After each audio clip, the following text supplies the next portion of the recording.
here we go. So we're on the Bernina Accessory Mastery Part 5. 1, 2, 3, 4, 5, 6, 7, somewhere in there. The next one, that's where we are. We're on page 26 of the Mastery Book. Again, you can download the Mastery Book in our Bernina Accessories Mastery playlist. Part 1, there will be a link for this Mastery workbook to download.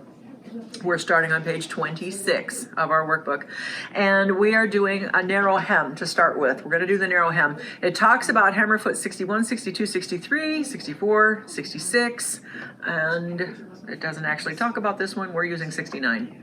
So there's a range of hemmer feet. So the hemmer feet are characterized by, you have a channel that comes down the whole length of the foot, and that is for your hem to ride right back once it's turned. The front of the foot has this little curly Q thing right there, and that takes your fabric and rolls it, does a double roll of your hem. Now, the difference in all of these different feet is the size of the hem and the shape of the hem. So foot number 63, which I don't have one out here, but foot number 63, this channel does not go all the way to the back, and that's because that foot number 63 is meant for you to do curved double rolled seams. Foot number 68 and 69, the channel that you see here is deeper than it is on the other feet, and that's so that you can do kind of a round double rolled hem. So that is what we're going to work with right now. Miss Lorelei is going to put that on the machine. And they basically all work the same. Mm-hmm. It's just, yeah. And I will tell you, there is a learning curve to it. Mm-hmm. You never just start out right with your the project that you're doing.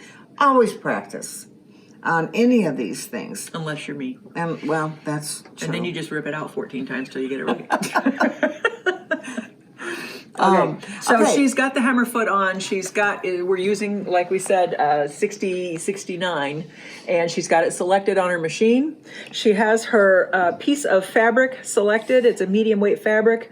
I did spray starch it. Okay. And what you're going to start out with is like 3 or 4 stitches. Okay. Now you've got you also folded, are going to fold, yeah. I'm going to fold it once, and then I'm going to fold it narrowly again. And I'm going to start stitching right here to get it going. Do you notice that I have the knee lift in, Lisa? Oh, look at you. Because she doesn't like the hover. Okay, now. Did you choose the foot? I did not choose the foot. Oh, the other foot was chosen. Yeah. Okay. 69. We're using 69. Right there. Okay, and you got your stitch selected, so your stitch that you're using. And I'm going to be using a straight stitch. So we're going to go up here. There you go. And I like it a little bit longer than a 2.50. Let's go to a 3. I think a 3 works a little bit nicer. You might not get some puckering. Let's go a couple. And right. Are we using isocord for a reason? You just want them to see the stitching? You know what? It's because I used it before, but it's not going to hurt anything. Okay, so you're just going to be able to see the stitching real well, you guys. So now you're going to take, and you're going to kind of get this up into that fold. Which is where your tweezies come in Right. handy. You have, the tweezers, you're going to want tweezers. And so, because the whole secret of this is keeping this fabric in here. Once you get going, it's a little bit easier, I think.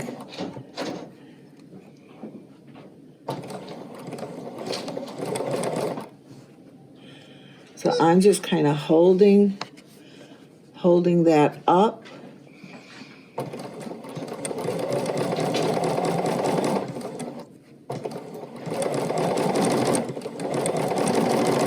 This works great now to see how that kind of wanted to go back down. This works great on like children's. If you want, we could, let's go ahead and just move this needle over a hair. Let's try one, maybe two. Let's see what that does. Barbie doll clothes. That it works like little girls' ruffles. When you're doing ruffles on their little their bumper, there's the pants to keep you so that you have a nice edge. Oh, you mean like that little ruffle that you made? That's what I used on that.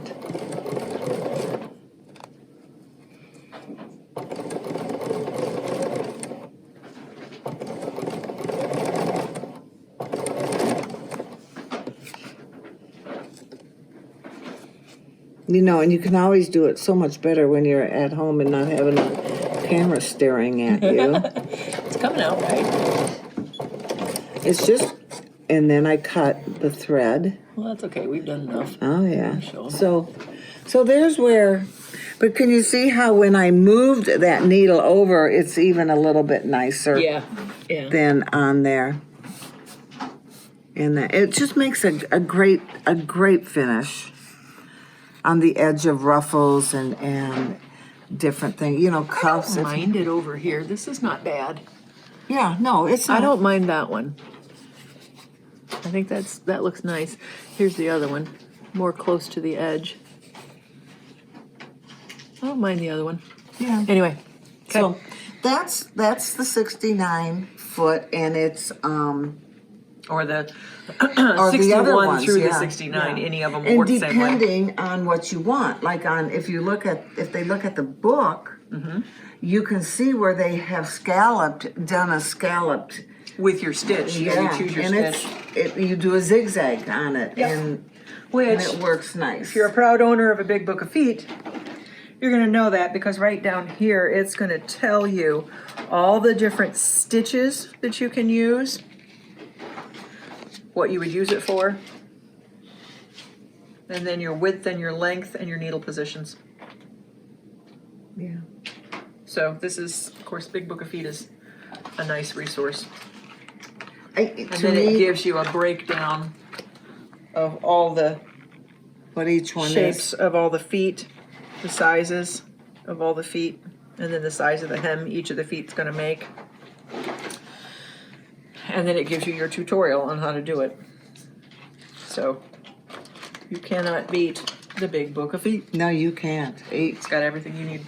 You know, every one of their big books is well worth. Yeah.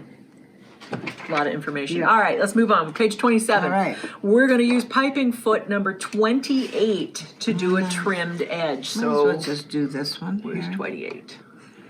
28 or 38? That 30. 38. And that's, Here it is. Here it is. 38. Here we go. Move this stuff over a little bit. So this is piping foot 38. So this foot made for straight stitching, center needle position only, and you can see that if you take a look at the foot. You can only do a straight stitch with that. Okay, the bottom of the foot, you see that ridged edge, and that's so that your trim has space to ride on this side. And then this has pressure on your work so that it moves through. So there you go.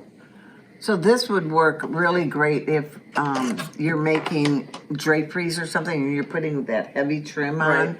Because this is pretty deep. It is. So it really will ride up against that and makes that job so much easier. I used to make drapes for people. I hated it. It stifled my creativity. Yes. My grandmother did that for a living. Yeah, so I did She it. made slip covers and pillows and bedspreads and draperies for decorators. So what I am doing is I am setting the left foot, and I'm putting it right up against that trim. I'm laying the trim right on the edge of the fabric.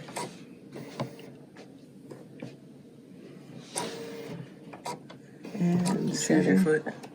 yeah, I gotta do that. 38, right? So, you know, you can just, I know. 38. There you go. There we go.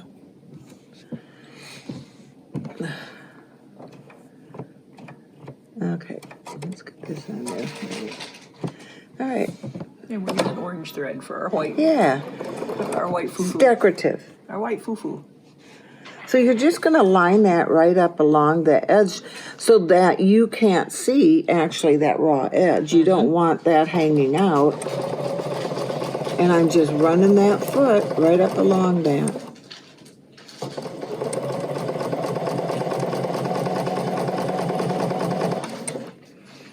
This is also, is it, whoops, sorry. Yeah, a piping. So when you're putting, you know, some of those, that children's clothing that I did with all the piping in it, this is a great foot for piping, especially if you're doing, like that was smocked. And so there's a lot of texture in that. And this foot, this type of foot Will works catch up on your foot, yeah. Yeah. So you would just do that all the way down. And of course, you're not going to have the orange thread, but there you have it. It's on there. Easy peasy. Yep, works great. Okay.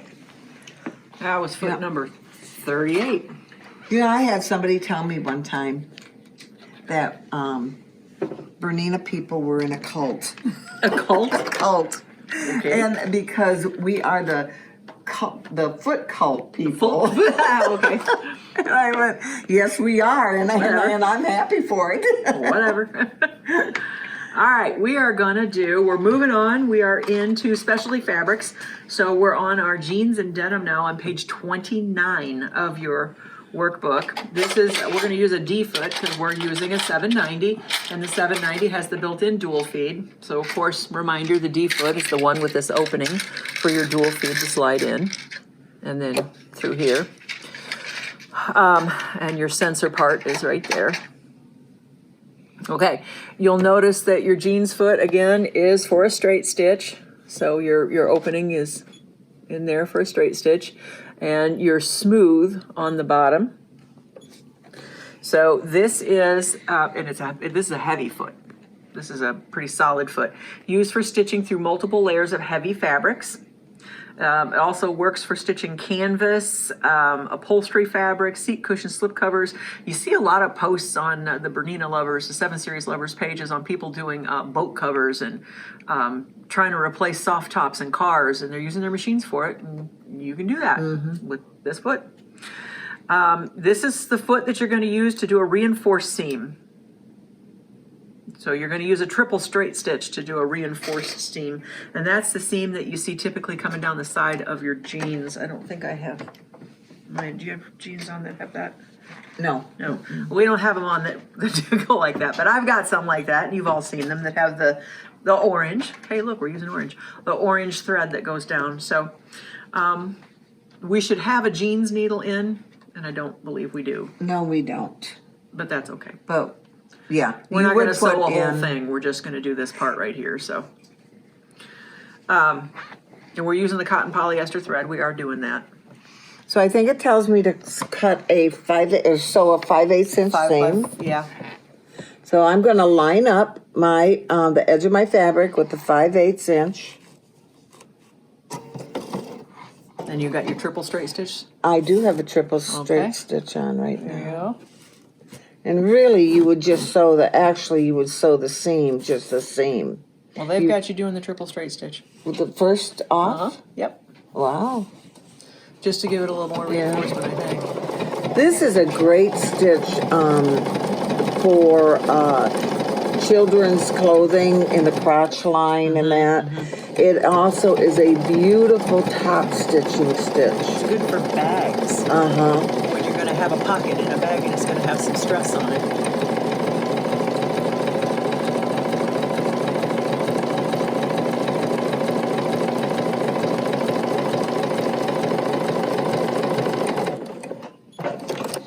Okay.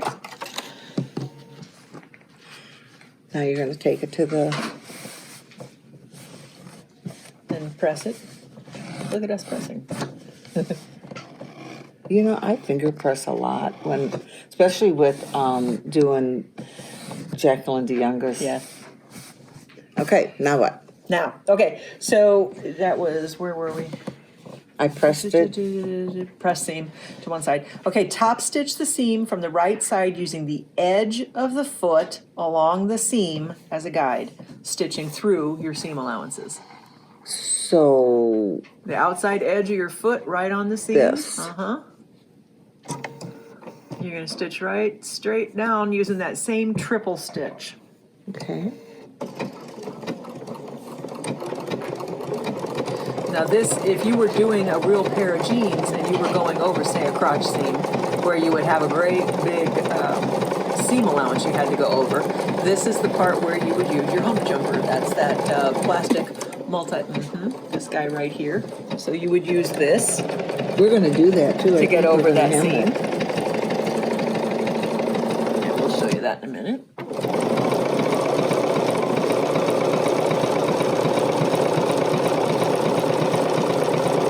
Okay, there you go. That looks just like a pair of store-bought jeans there, huh?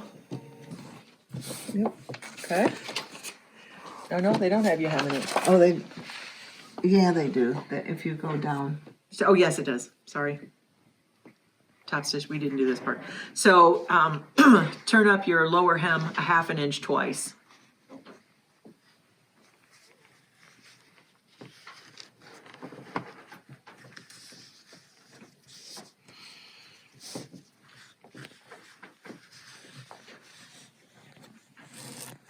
Okay. Okay. And then you're going to do the same thing. Use the edge of it against your foot. Actually, you're gonna use, isn't it the inner? So that you're just top stitching on It the. doesn't say that. It says stitch hem in place from the right side. Okay. From the right side, it has you doing it.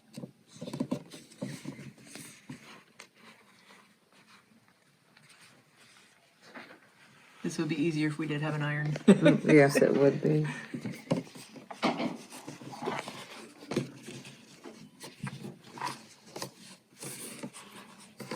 There you go.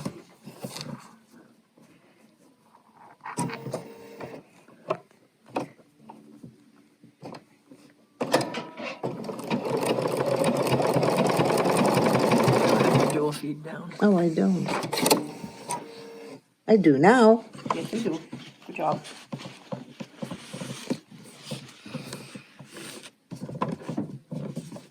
Gotta remember to set all these things.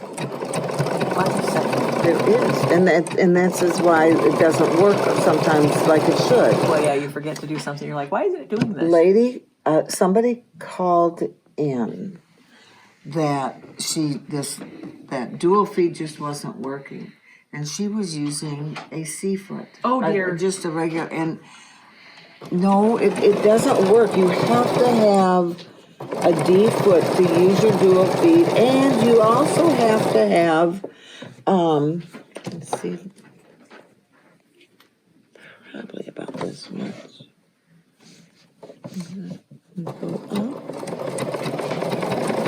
Okay, so how you use the hump jumper, she's about ready to show you.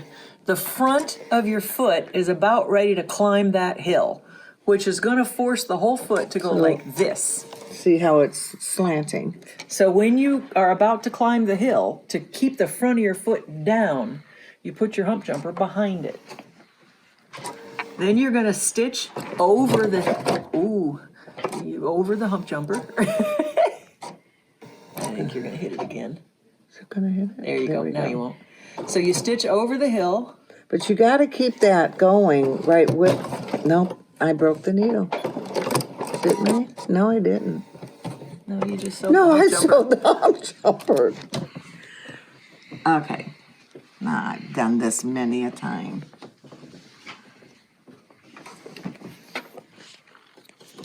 Maybe it was too many. You're gonna hit it. You're gonna hit it It's again. gonna hit it again.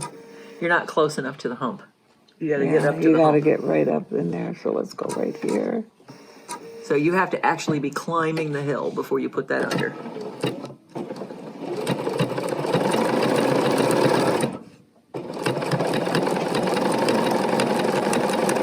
Okay, so now the foot started to climb.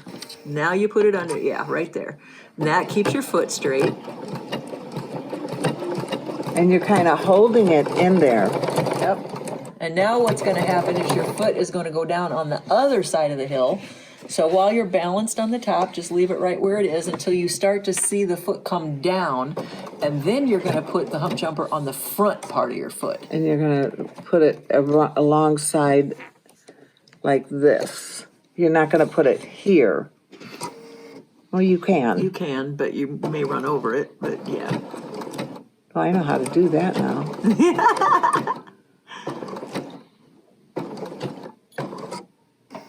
I think you just cut your thread. I did. No? Maybe not. You know why? Because I have my shoes on. I never sew with her shoes I on. never sew with shoes on. Okay, there you go.